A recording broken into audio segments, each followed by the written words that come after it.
You know what I realized?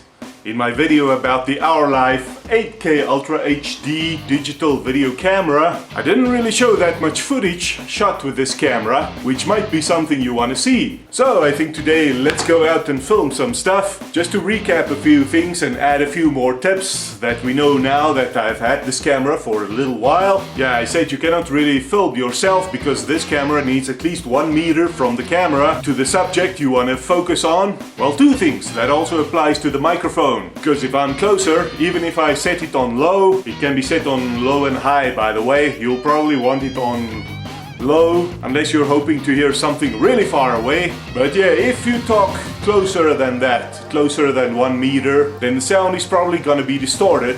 We are now filming in 8K resolution. Is there a way to overcome it? Yes, I've overcome it with this inexpensive little tripod. So if you do happen to have bought this camera and you're wondering how can you use it now, well, that's how really. You first put this camera on this tripod. It has a thread in the bottom, and now you just tilt it like this. Of course, you're gonna open the screen. And now, as you can see, well, this camera shot that you're watching on isn't wide enough. But yeah, this camera is now about 1 meter away from me. So this actually will work now. If I wanted to film myself, then yeah, I will actually be in focus this way. And if I now turn the microphone on, always remember to turn the microphone on if you want sound.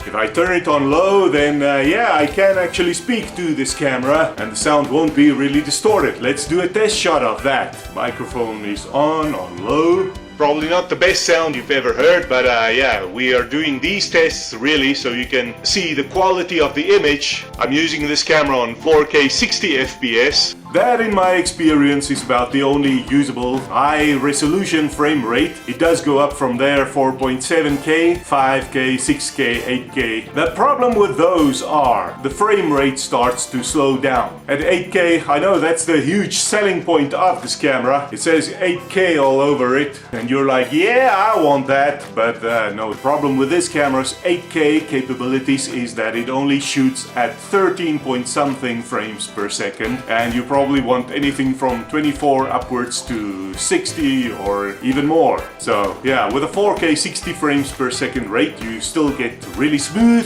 video. Even 4.7K is still alright, although if you have a really trained eye, you might notice something, I don't know what, but it's just a little bit slower, but it is actually usable. But for today's purposes, we're gonna use 4K 60 frames per second, like we are now, for this test. Oh, I must just remember to hold the camera at least 1 meter away from me. I forget that sometimes. Alright, I've now dressed this camera up in all its accessories, minus the lens cap. I really didn't like the lens cap because it kept flapping about, and it's probably gonna do worse in the wind, and every time it hits, it makes a noise. We are actually gonna use this microphone for these tests. So let's go on a shooting trip. Those of you who are scared, shooting just means filming with a camera. Let's go get some nice test footage now. Okay, here I'm doing some vlogging shots, very purposely with a lot of trees in the background, because I want to see all the details in 4K. Can you see all the details of the tree branches and the tree leaves? Some leaves, some branches. I don't know if the camera settings are right now.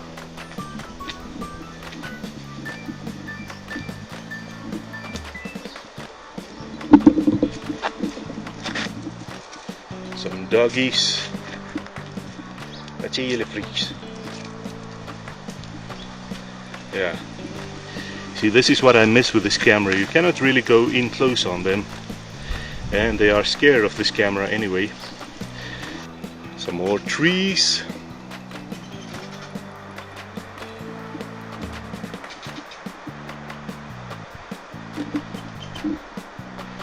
Yeah. I don't know how much of the environment noise we're also picking up. Yeah, that's probably something very important that you should also know. I did have it in the previous video, but there is a setting in the settings menu that says video noise. By default it's open. You must put it on close, because what that does is that's actually noise cancellation. If you have it on, then the sound might be very either unnatural or muffled.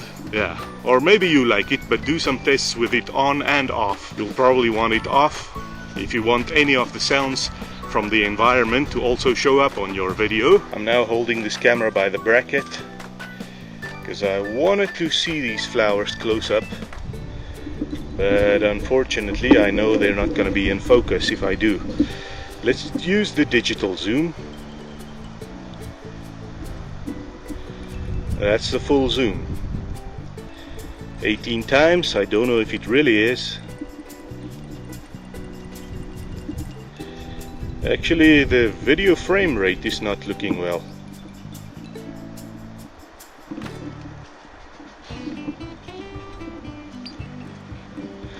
Don't know why, but it seems the zoom actually affects that. Yeah. See how smooth the motion is now? I zoom in, and now it's not. Okay, not sure what that is all about, so that's why I say just keep your camera at its widest setting.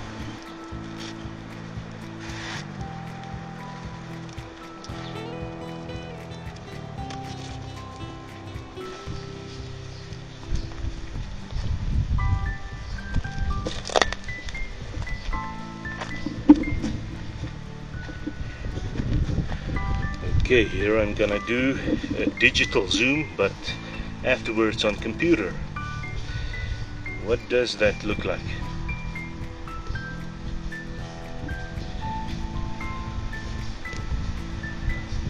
Yeah, I think that's really what you should do. Digital zooms on computer. I think I should just change the white balance.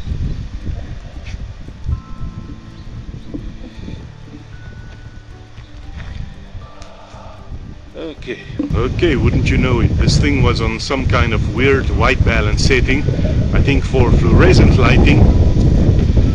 So I'm not sure the color of those previous shots was nice. So let's just do something here again. So you can see, I can see now the colors are much better this time around. Yeah, looking much better. Also, I'm not sure if I have the EV settings right. I read somewhere that has something to do with the balance between the shutter setting and the exposure, I think. On the viewfinder it now looks okay, doesn't look bad at all, so I'm sure this footage will do this camera justice.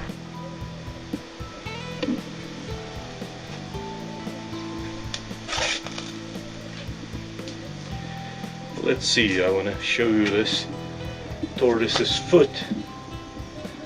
But I can probably not go any closer than that, so I'm gonna use digital zoom in post. That's what that looks like.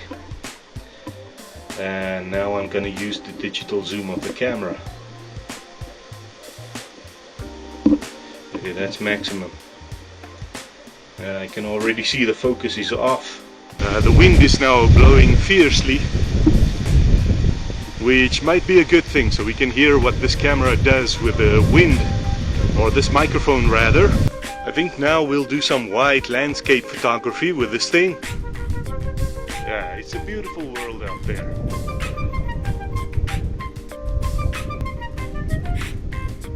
Alright, and now the battery's almost worn down. Didn't take that long to wear the battery out, but yeah, with this camera fortunately it's not a problem, as with many other camcorders, because it charges through a USB port, this one a USB-C. So I mean, it's pretty easy. You just carry a power bank with you, and that way you should have power for hours and hours and hours. Here it seems somebody's motorcycle balloon got blown away by the wind. There is a string on it. So if somebody out there know they lost a balloon like this and they're heartbroken over it, well, now you know where it is. Let's shoot something low on the ground by holding it by the handle, or the bracket rather.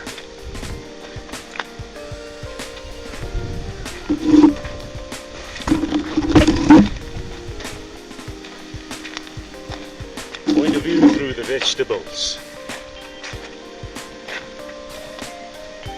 Alrighty then, that was a fun excursion, very educational about what this camera can do. If you did buy this camera or you happen to have been given it as a gift and you're wondering can you still use it, I hope this video provided you with some tips on how to use it. What I would suggest you use this camera for is if you do gaming or something like that, where you're just gonna use that little block of your face. You can film yourself from about a meter away and then just use the block of your face like in the bottom of the screen while the game is playing in the background. Yeah, something like that. Or just wide shots. Yeah, should be okay for wide shots. Yeah, just don't be dependent on the sound for this camera. I must say I was rather surprised that the zoom actually affects the frame rate. So that's why I'm saying do not even use the zoom on this camera. Just do digital zooms in post-production. Does that mean you can ever show off products like this, for example? If I wanted to show this close up, I cannot bring it closer to the camera because then it'll be out of focus. So let me just hold it here. What is our digital zoom doing now? We're doing it in post-production, not with this camera. Can you make out the details what this is? It's a party flash instant camera. So maybe you can generally show things, but you know what we usually do on this channel, we want to read the manual and everything really close up to the camera because sometimes things are printed really small. So in a case like that you really just do need macro photography. That's when you can film something from really close by, not zoom, but yeah, actually bringing stuff closer to the camera, because with this 8K camera, no, you cannot do that. Alright, the battery's flat now, we're gonna have to cut it short here. So like and subscribe, and we'll talk about more stuff on Stuff Chat, because that's how we do it and where we do it. Yeah.